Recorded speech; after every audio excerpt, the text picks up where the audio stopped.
All right, it is 1:02, so I'm going to go ahead and get started.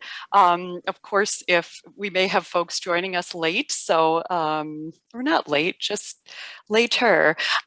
So yes, so we will welcome them as well, but let's go ahead and get started today. It is so nice to see all of you here today. My name is Laura. I'll do a formal introduction in a moment, but welcome to this edition of WiLSWorld Shorts. Andy and I were just chatting beforehand about the green shorts and whether we like the new little splash of color here. I personally love them. I love that color green. So yeah, I just wanted to spotlight those new green shorts for you. So welcome to today's presentation, using Slack for your team's communications. So hopefully you are in the right place here. Let's go ahead and I will go to my next slide. So our presenter for today is me. My name is Laura Damon Moore. My pronouns are she and her. I work for WiLS, so the organization that hosts WiLSWorld Shorts. If you don't know us already, we are a nonprofit member organization supporting libraries of all kinds in and around Wisconsin. So feel free to check us out at wils.org, find other events and things of that nature. So welcome to all of you today. And yeah. Let's go ahead and talk about the plan for the day and some ways for you to participate.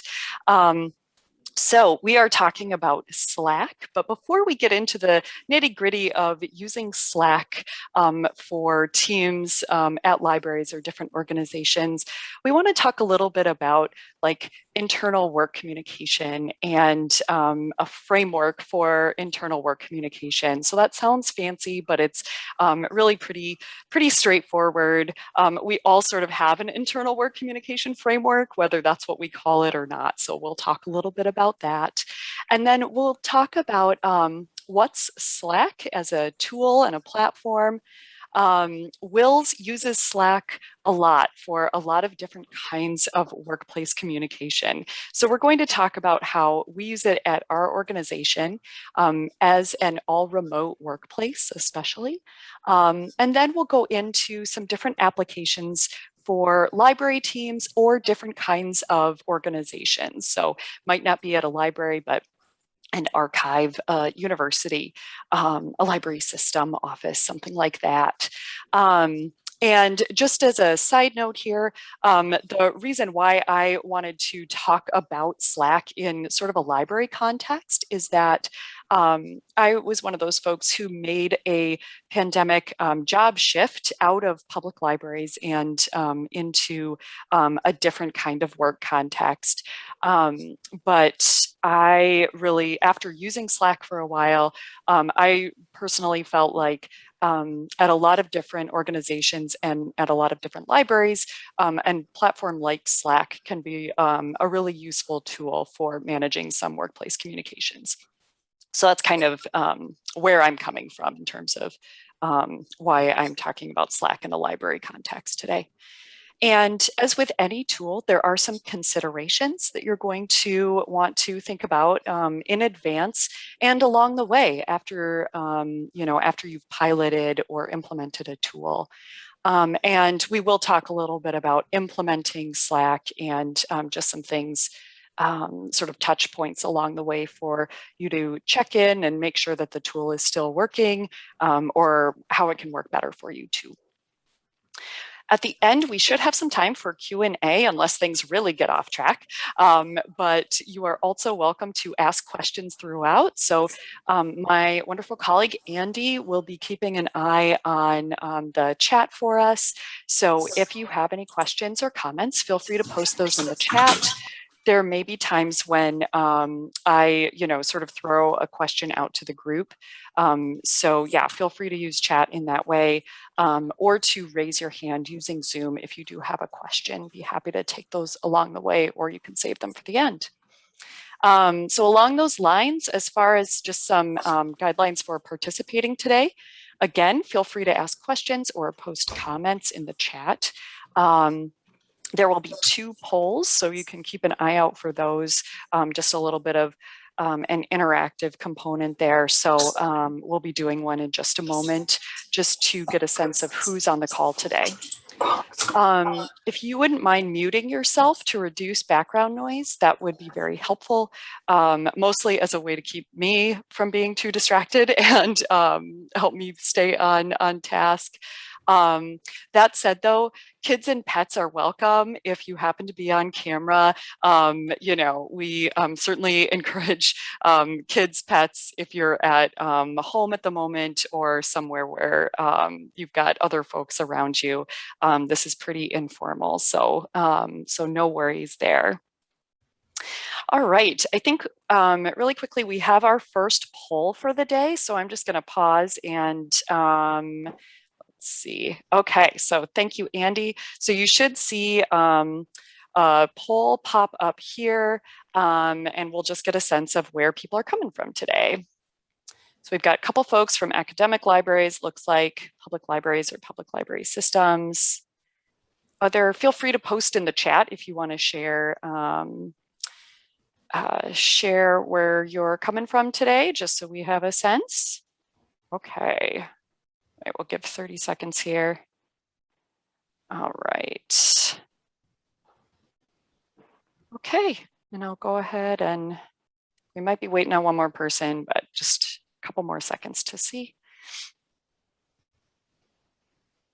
All right. Okay, so yeah, feel free if you are part of one of the other organizations, feel free to post that in chat. And yeah, looks like we have a nice mix today, academic library, public library or public library system, and special libraries with us as well. All right. Okay, so let me go to my next slide here. All right, so let's talk a little bit about that fancy phrase I used earlier, an internal communications framework. So before we get into the details of Slack in particular, let's just zoom out a little bit and talk about why you might need or want an internal communication framework for your organization in the first place. So really, this is just a fancy way of saying this is some guidelines and structure around how you talk to your colleagues and team members about the work you do. So why it might be useful to have a structured approach to workplace communications. It helps make things more efficient. So people know where to find information they need and know where to share information or ask questions. And it can help with team dynamics too. It means that people are basically on the same page about how communications happens, and it reduces over communicating or under communicating with individuals. So making sure people feel like they have the information they need in order to be successful in their work.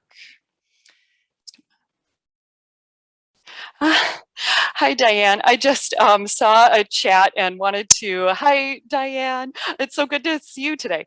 I used to work with Diane at Eager Free Library in Evansville. So good to have you on the call today. Yeah, so that's what an internal communications framework is and why it might be useful for you to have one at your library.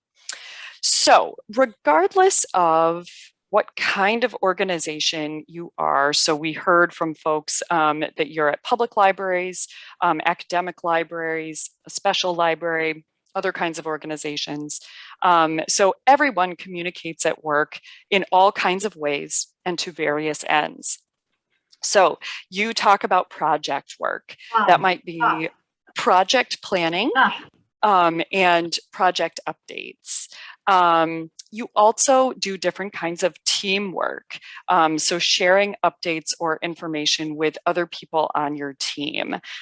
So for example, just speaking from my own experience at a big public library here in Madison, I was part of the reference desk team. So we were all, there were a lot of people who worked at the different service desks all around the Madison public public library. So there were 9 locations, lots of different people working at that desk, and lots of different resources and updates or changes that were really helpful for multiple people on that team to know about. So for example, if there is an update to a database or the way that a database operates, you want to be able to make sure that everybody on that reference team, information services team, public services team, is aware of that change. But that can be kind of tricky. People work different shifts. They work at different locations. Sometimes they have very little overlap with each other. You work at different desks, things like that. So that communication that happens between teams, even within an organization, can be a little bit of a challenge, but it's really important because it means that patrons and people that you're working with are getting the best possible experience at the reference desk. So that's just an example of sort of team level communications there. And of course, there are organization-wide announcements. So these may be updates, different information that you need to share, making sure people are aware of an organization-wide policy or practice change. What if you go fine free? You need people to know that that's happening, the talking points that they're going to share with patrons, and for people who are doing the work of the back end work of clearing fines from people's accounts, you want to make sure that they are talking to each other and that they know about those updates as well. So kind of organization-wide and some project and team communications all happening at the same time there. And then, of course, there's like the bulk of workplace communication, which I think of as everyday communications. And that's like a really big umbrella. So that's everything from I've arrived at the office. I'm sick, so I won't be there today. I'm in a meeting or I'm about to head across town for a meeting. I'm out for the rest of the day. I have a really time-sensitive question that I need some help on. I want to talk through a process or get some help troubleshooting some technology. So there are so many different kinds of everyday communications that happen. They're endless. So lots of examples there. And yeah, we'll talk more about everyday communications and ways that Slack might help with those kinds of communications in a moment.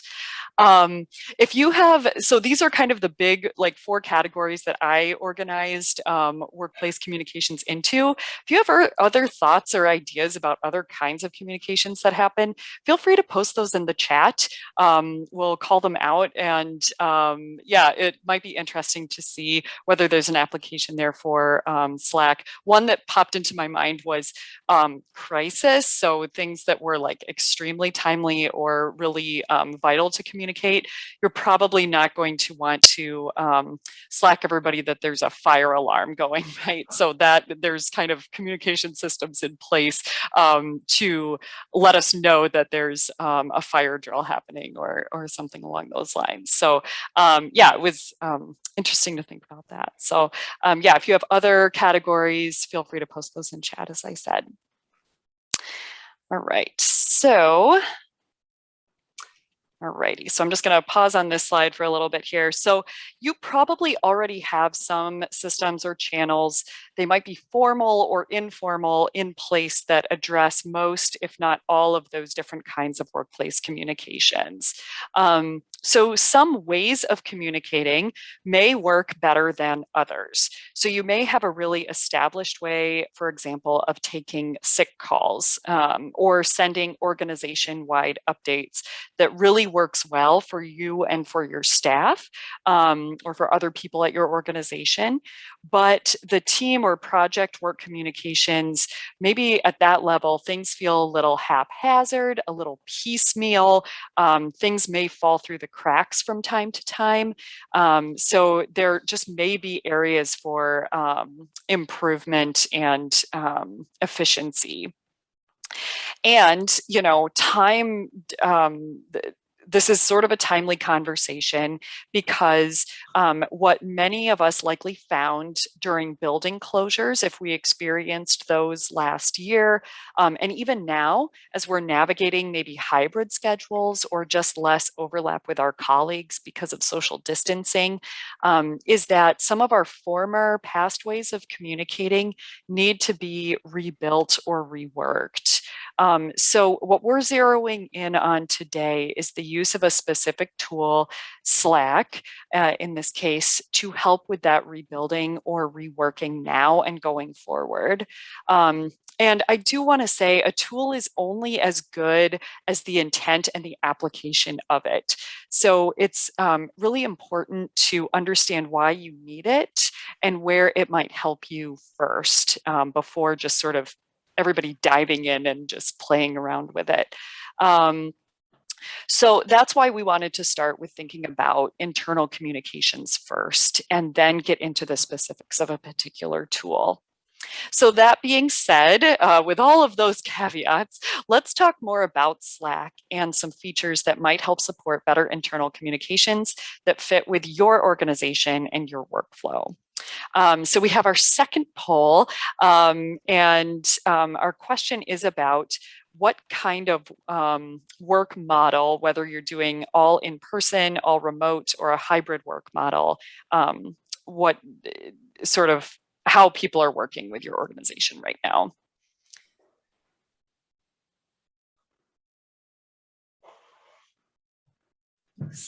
Oh, thanks. Thanks, Andy.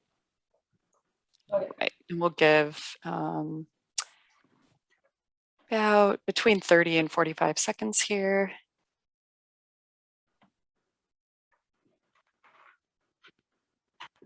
Oh, and 100% have answered. So awesome. Well done, everybody.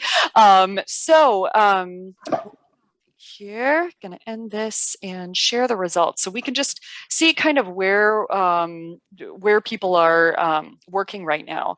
So there are a few folks who are doing all in-person work. Some organizations are working fully remotely, so from home or another place. And then there's a number of folks that are doing a hybrid remote and in-person model right now. So we'll just want to, have that in the back of your head as you're listening to these different features and different approaches and uses of Slack. So given your organization right now, what different features or ways of setting up Slack might be a good fit given your work model right now. So thank you all so much for sharing that. All righty. Okay, so let's talk about what's on this slide right now. What is Slack? So specifically, it's a communications tool or platform that is centralized and cloud-based. It's been around since the early 2000s, widely in use since the mid-2010s. It's heavily used by businesses and nonprofits. There are free and paid versions. As with most tools, the paid versions, depending on how much you want to invest, they have more and more features. But the free version, has the pretty straightforward and basic features that we're going to talk about today.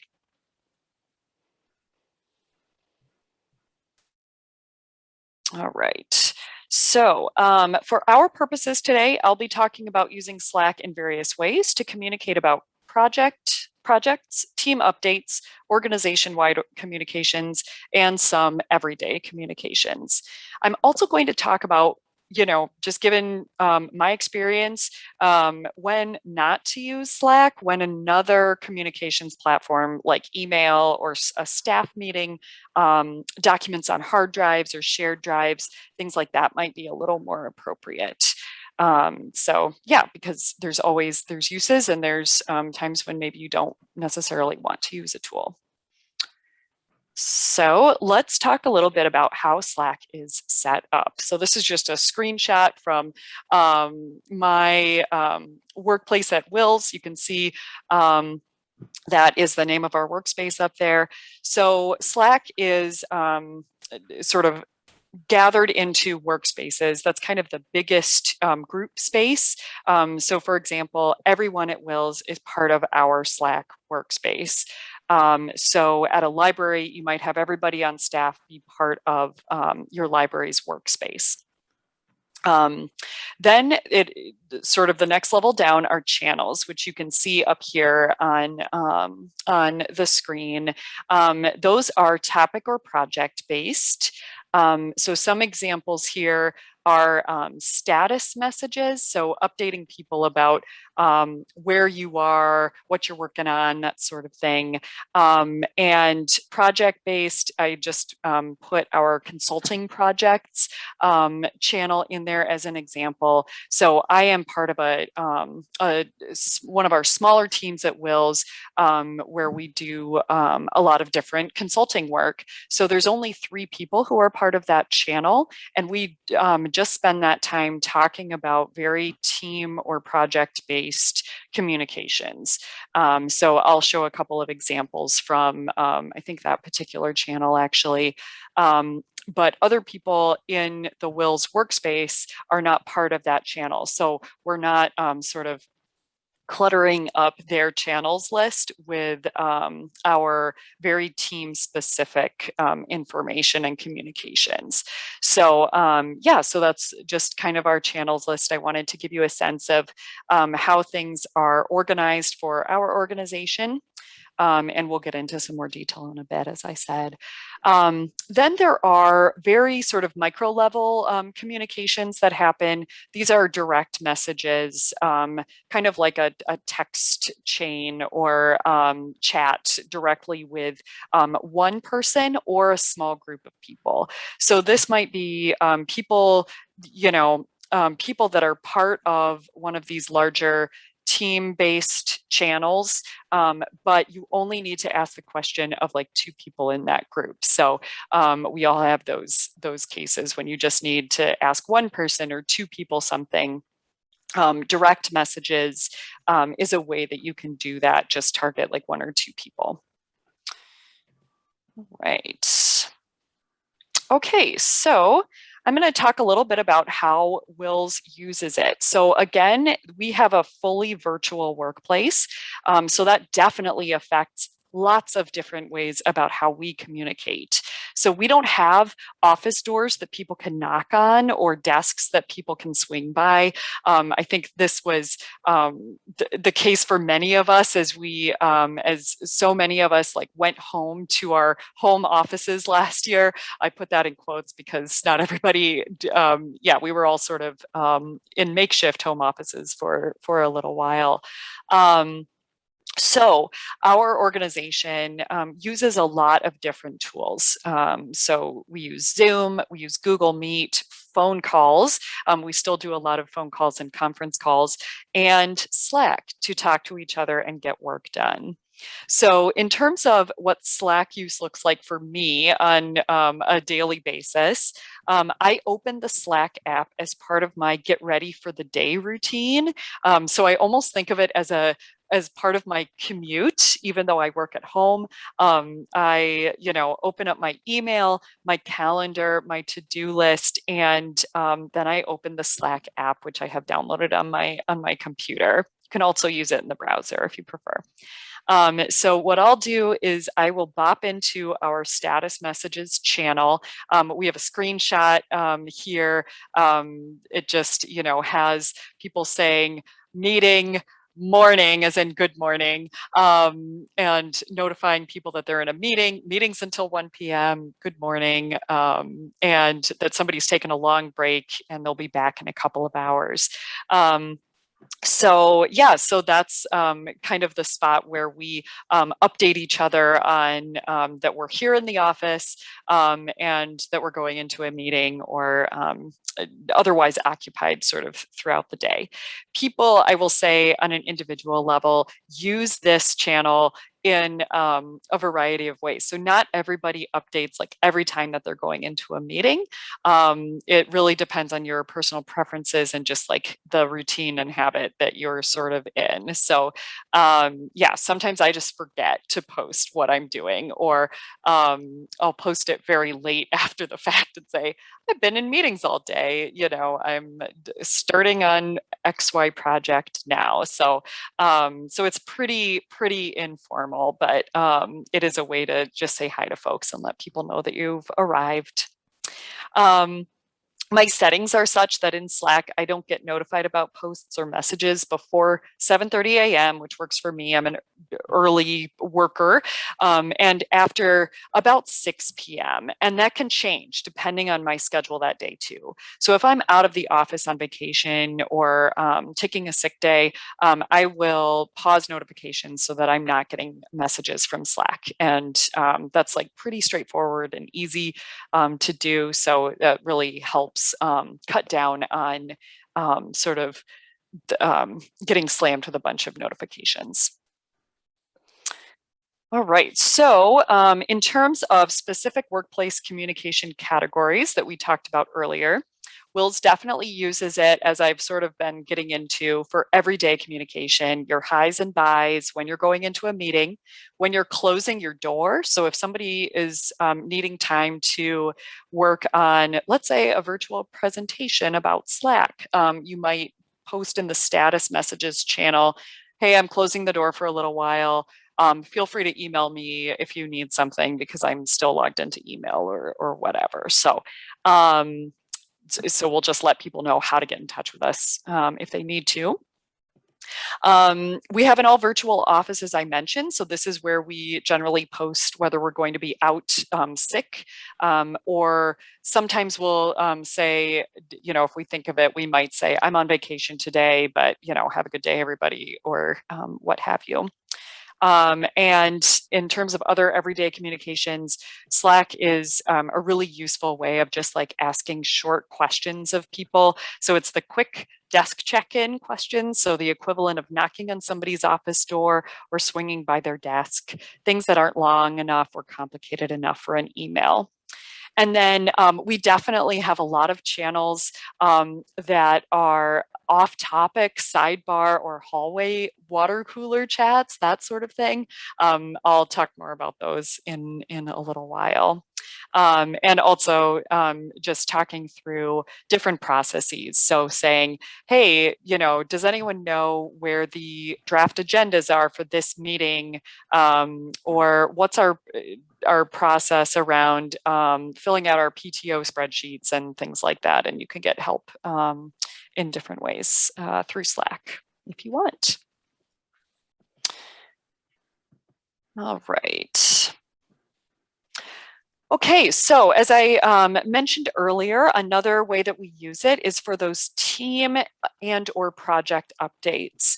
So these are updates that happen sort of between meetings, quick updates, things that don't have to be an email, but are, you just want to send a little update on some information. So this was from someone on one of the teams that I work on at Wills, and it just says, hi, I'm going to edit away on this tomorrow again with fresh eyes, but would love either both of your eyes on this slide deck for handing off for them tomorrow. And it's a link to a PowerPoint presentation. So in this case, I think it was just a couple of us that were on that thread, and you would just open up the PowerPoint, either post comments in the PowerPoint or send back a Slack that just said, hey, this XY thing on slide number 4 could use a little bit of updating, or you forgot the caption on slide 7, that sort of thing. So things that you don't necessarily need to hop on a Zoom call for, but your colleague does want you to take a look at something before sending it off to whomever needs to receive it. And as I mentioned, my colleagues and I do a lot of phone meetings. So we will talk to each other directly on the phone or in a conference call. And so we use Slack as sort of a back channel way to share links with each other. So links to Google Documents or links to Dropbox files, so that everybody, even though we're not on a Zoom call where you can share your screen, people are able to still see the same document altogether. So that's another way that we use that.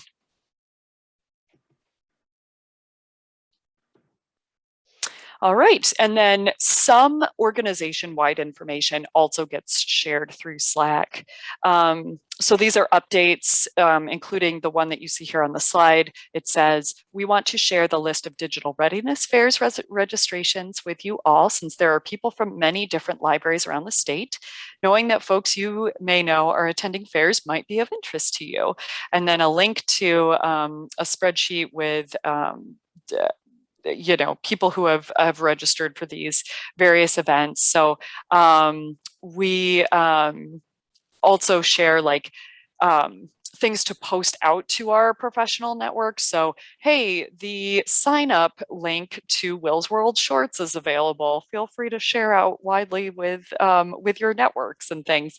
And then with a link to where people can register for workshops like this. So that's the kind of organization-wide update we might do. We also will post about tool suggestions. So for example, a recent update to Slack is that you can schedule posts or messages like out. So you can, if you're typing a message at 5 o'clock in the afternoon on Monday, you can schedule it out to post on 9 o'clock a.m. on the following day, so that you're not pinging somebody after business hours or when they've already gone home for the day. So that's a really cool feature that not everybody was aware of or had seen right away. And uh, it's definitely something that we want to share. So somebody posted in one of our tools channels, hey, did you see this new feature? And people said, oh yeah, I saw that last week, or I haven't seen that yet, I'm going to give it a shot. And that sort of thing. So just for those little updates, it can be really, really useful and keep people in the loop. Jean, I also love that feature. I think it's just, it's really been a game changer. So, um, yeah, and then of course, as if you work in libraries or schools or universities, there's a lot of relevant news articles, things that impact our work in various ways. So we also share external publications, articles with big sort of library world updates and other relevant news information, just so that people are on the same page and sort of looped in on the national conversation and what's going on. So that's another way that we use it organization wide. Now, I do want to make a note here that this is a place where I would say Slack is not necessarily always the best platform for something. So big organization updates, like more formal things or things that everybody needs to be aware of. So for example, like budget information or board meeting updates, things like that, really important HR related updates. Those are always, they might be shared in Slack, but those are always also emailed, or they're part of a staff meeting agenda. We duplicate to make sure that everybody is looped in on sort of the stuff that like affects your insurance benefits or things like that. So yeah, so just to keep that in mind, Slack is not a replacement for email completely necessarily. A cool use of Slack that I actually did not know about before talking with my colleague Lisa is that excuse me, it totally makes sense, but you can be added to a another vendor's Slack workspace. So, the way that my colleague uses it is for a very specific platform or tool that an external vendor, we work with an external vendor on. And so we have a channel that's dedicated to like Will's use of that vendor's tool. So she doesn't see anything else. She's just added to one channel in that vendor's workspace. So she's not getting like a lot of random notifications, or it's not cluttering up her her channel list necessarily, but it does serve as really convenient vendor support. So she can dip in, see which vendor reps are online at the moment, and connect with them, ask them questions, give them a heads up that there's, maybe a bug in the tool or something like that, and then get a response pretty quickly from them. So it's just kind of, it can serve as sort of real-time technology ticket sort of setup. So that's also a way that it can be used and with developers, which I thought was pretty nifty, and it was definitely a new thing for me. So let's talk about applications for library teams a little bit. So you may be finding already some places where this might work really well for your team. So let's get into some details around that. And this is definitely where people may have questions, and please feel free to post in chat. So is Slack a good tool for you? So some things to think about. We've already gone into this a little bit. Is your team virtual, hybrid, or all in person? And how might that affect like which channels you want to establish in Slack? What makes sense there? Do you have multiple library locations? So do you have teams of people who are sprinkled throughout different buildings? How might it be useful in that setting? Do you have people who work at multiple desks or on multiple floors in different offices, things like that? Do you want to communicate with people in different departments on a university campus? That sort of thing. So these are all things to have in the back of your mind. Does your team have overlapping schedules? So as we know, in our various different kinds of organizations, not everybody necessarily works the same 8-hour shift, right? You might have some people coming in at 9 in the morning, some people coming in at 5 in the evening, some people coming in at noon. So how might Slack be useful for people who have really different work schedules? And then I think it's interesting to think about like where the pain points currently are with your internal communications. Feel free to post these in chat. But yeah, you can think about like what the challenges are or the obstacles to making sure communication is happening efficiently and effectively, and different ways that maybe a Slack workspace will be a good tool for you to use. All right, so speaking of workspace, okay, yeah, Jenny, thanks for sharing that. Yep, staff saying they have too many emails to read. And yeah, Diane saying notes to coworkers that are not very understandable. So yeah, so if you're using a handwritten notebook. I know a lot of places have those. Like, how clear is that? Do people swing by to check it? That sort of thing. And definitely, Jenny, with the too many emails, I really found that just personally, especially when we moved to a hybrid or all remote workspace, email suddenly became like the way that people were communicating, and it was a lot. So yeah, so I think that has always been sort of an issue, and it continues to be an issue too. So yes, I hear all of those things, and it'll be interesting to see if you think Slack can help manage that a little bit.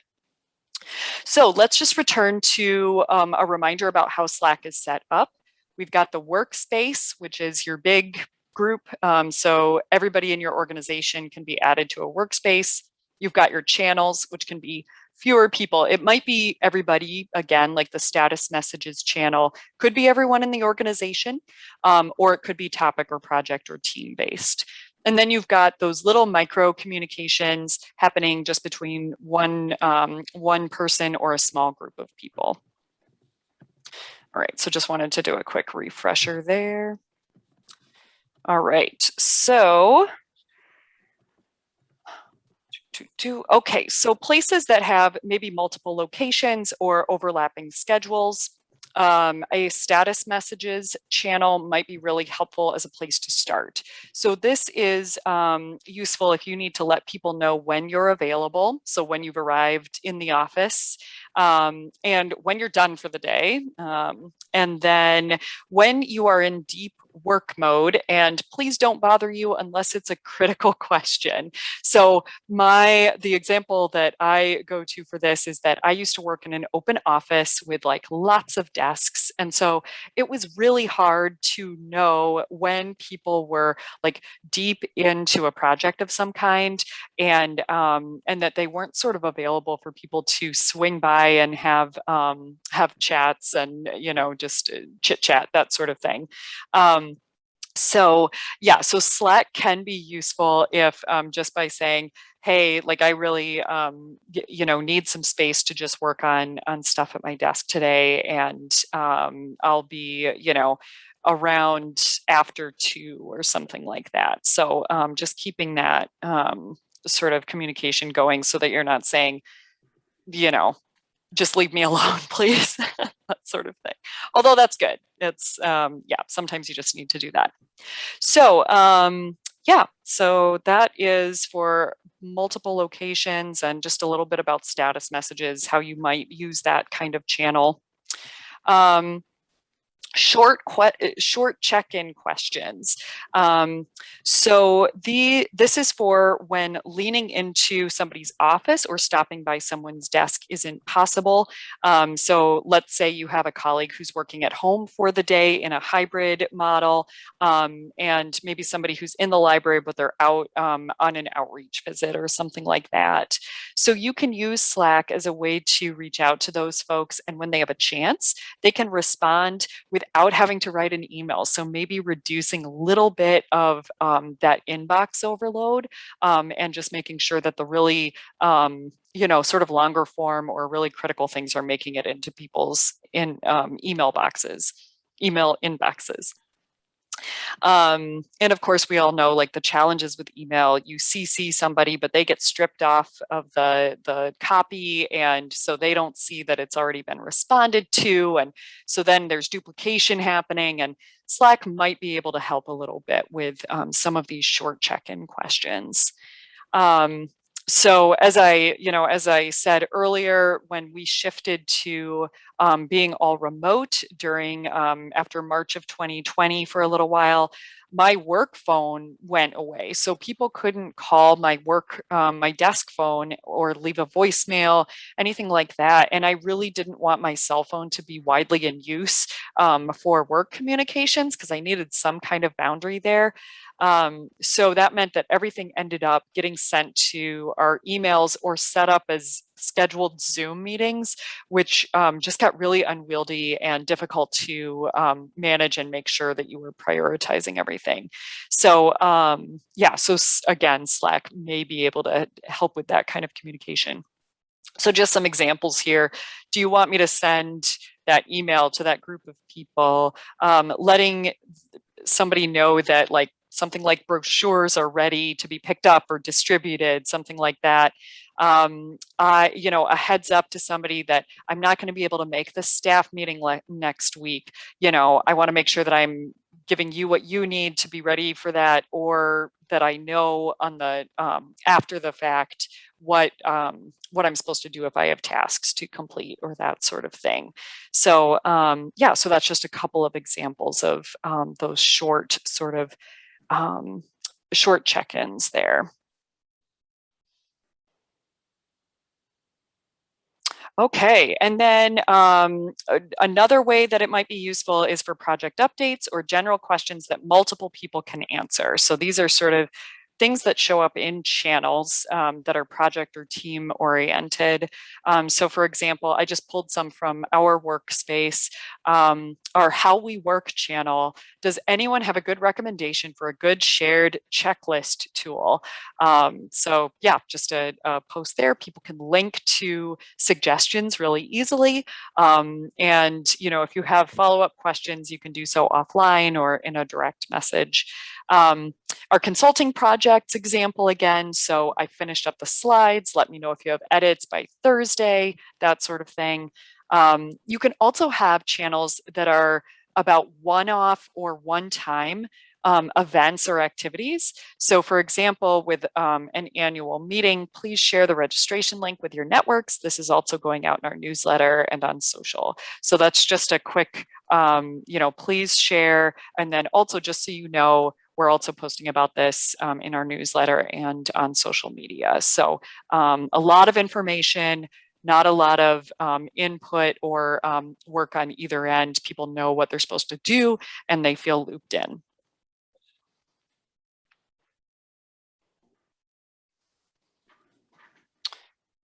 All right. And then, of course, it can be fun too, not just efficient and streamlining of communication. So, channels can also be used for water cooler or coffee maker or hallway chats, whatever verbiage you want to use there. So in our water cooler, somebody might ask, does anyone have a recommendation for a great gluten-free restaurant in XY city or area? We're seeking podcast recommendations, book recommendations, TV shows. We're sharing about interesting things that we've read or listened to, shows that we've watched, things like that. So it helps people sort of connect on that level too. And then information sharing. I made this super tasty recipe yesterday. I've gotten so many good recipe recommendations because you can just link to it. It's very convenient. And yeah, it's a great way to information share with your colleagues or people that you work with in various ways. All right. So as I mentioned at the beginning, of course, there are some considerations that you want to think about before diving in here. Some you'll kind of be able to figure out along the way as you use it and pilot it, but some you do want to think about ahead of time. So what are some sort of hard and fast guidelines that you're going to have associated with Slack and its use? You're going to want to think, for those of you who are in libraries or working with patron info of any kind, you're going to want to think about how you're going to handle patron info and Slack. And I would say, just from my experience, it's probably a better idea just not to handle patron info using Slack at all, because there are rules about what gets shared. Obviously, like not sharing library card numbers, not sharing addresses or names. So, for example, if you are if you're communicating with other reference librarians, it's the same with any listserv or other group of people. You're not going to say, here's my question about a reference resource and here's who asked it, right? Like you're not going to do that. So just, keep those best practices in mind. Ask for just information about the resource, not linking it to any individual or something like that. But it's good to have some of this spelled out in a little bit of a policy manual or approach to this particular platform. And Slack does keep messages for a certain amount of time, but not forever. So it's not a file sharing or file saving platform. So you don't, it's not a total replacement for something like Google Drive or Dropbox. It's really about, communicating sometimes about those documents, but there's sort of there's an expiration date on how long those links and those files are saved. So just be aware of that and make sure that people still know how to get to your shared drive or your Dropbox or however you are archiving materials. There are a number of integrations. So Google Drive and Teams are both a good example of that. So that is something you can explore. I believe the free version of Slack does allow up to 10 different tool integrations. So that is something that you can explore if it makes sense for your organization, if you really want to go all in on different tools being integrated with it. And then again, back to the sort of organization-wide, like a time when maybe Slack isn't the best tool to use. How are you going to handle like sick calls, requests for schedule or shift changes, updates about shift changes, things like that. So just want to keep that in mind, whether you have a good system in place already, and just put some boundaries or some guardrails around that, so that an already potentially confusing situation doesn't get exacerbated by the use of Slack. And I'm just seeing a couple of notes in chat here. Yep, and so yes, the messages do expire or vanish after a certain amount of time. 60 days is in my head for some reason. Maybe Andy can weigh in on that if you know for sure. And yes, in the both in the free and I'm not sure about the paid version, but I know that you can only see so many months back. So yes, it is a sort of in the moment communication. You don't want to rely on it as an archive of all the messages that you've sent. Okay, and Andy says she believes there's a setting that you can choose when the messages expire. So that's good to know. I did not know that. But certainly something to keep in mind. All right. And let me see here. Okay, so a little bit more about considerations and documentation, things you want to think about in advance.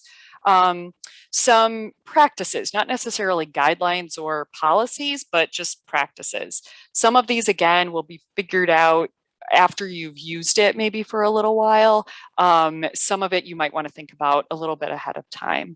So will you have organization-wide dark hours? The scheduling feature will help with that, but do you want to say, nobody should be posting stuff on Slack after 7 o'clock in the evening and before 7 o'clock in the morning, or something along those lines?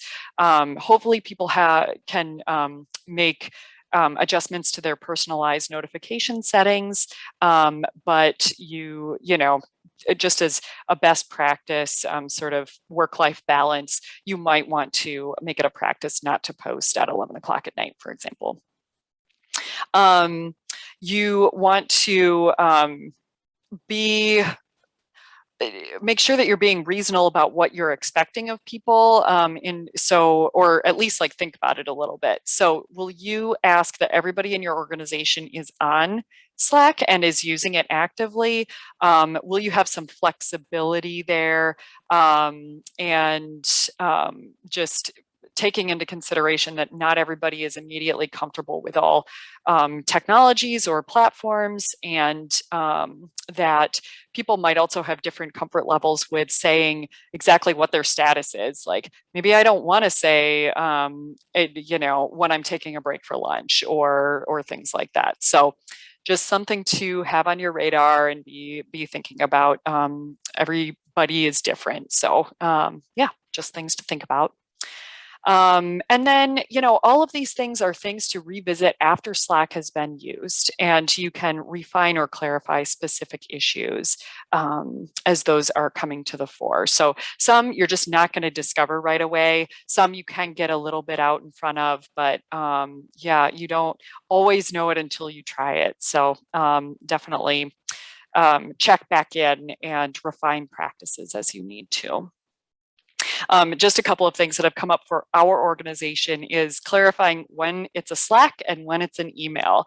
So thinking about those archived messages, what do you think might need to be an email thread as opposed to messages in Slack, and things like that? All right. Okay, and then just a couple more things here. Onboarding. So we all, want to think about onboarding and how you're introducing new staff to your organization generally, but also to Slack. So do you do a tour of Slack and sort of show people the different channels and where they can be added, and the optional channels and things like that? Let them know that they may need to live it a little bit first if they haven't used it before, or even if they've used it in a different organization, and then go over any guidelines and practices that you have established with new staff so that everybody's aware of what gets shared and what doesn't. And then just some ideas for implementing Slack. You want to think about your basic boilerplate guidelines. So the sort of non-negotiables, right? No patron info being shared, no names, no library card numbers being exchanged, that sort of thing. And then establish a couple of channels to provide some structure. And these can be added to over time as people get used to it, as you figure out sort of, do we need something at that granular of a level, or can it be, you know, kind of a channel, a level up or something. And then check in with staff regularly. How is it going? What's working? What isn't? Do people have ideas of ways to make sure that, you know, we're not just getting communication overload, but that we are in fact shifting some of the communication to this platform, which is hopefully a little more dynamic and can reduce some of that email overload and things of that nature. So yeah, that is what I have for us today. I think we have just a couple of minutes before 2 o'clock. So yeah, I think at this point we are, you know, I'm happy to take questions or comments. And yeah, definitely if there are questions that have come up for you about the tool, its potential application, if you have experiences with Slack or comments that you want to share, feel free to do so. And you can post in chat or just raise your hand and we'll keep an eye on that.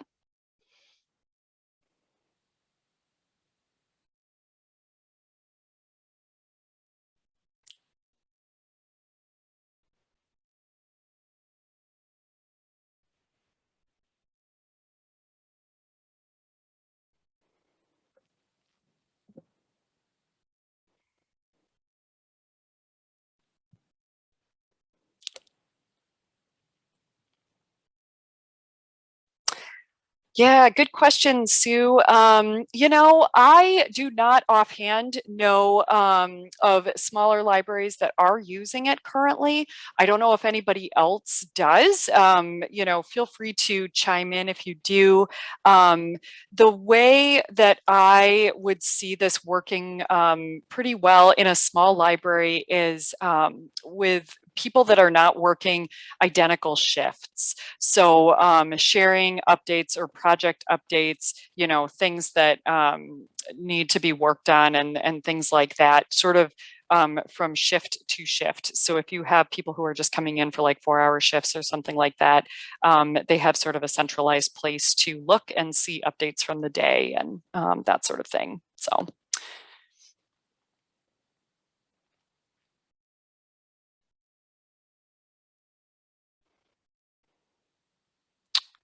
All right. Well, we are right at 2 o'clock, so I don't want to keep you. It's really been a pleasure, yeah, chatting and talking about Slack. And I definitely let me know. Here's my email address, laura@wils.org. Feel free to send me a note if you have some questions or want to chat about a particular application. And yeah, it was just really great to see all of you, be with you in this space. So yes, Sue says, cheers, it's Friday. So amen to that. And yeah, have a great rest of your afternoon, everyone. So thank you.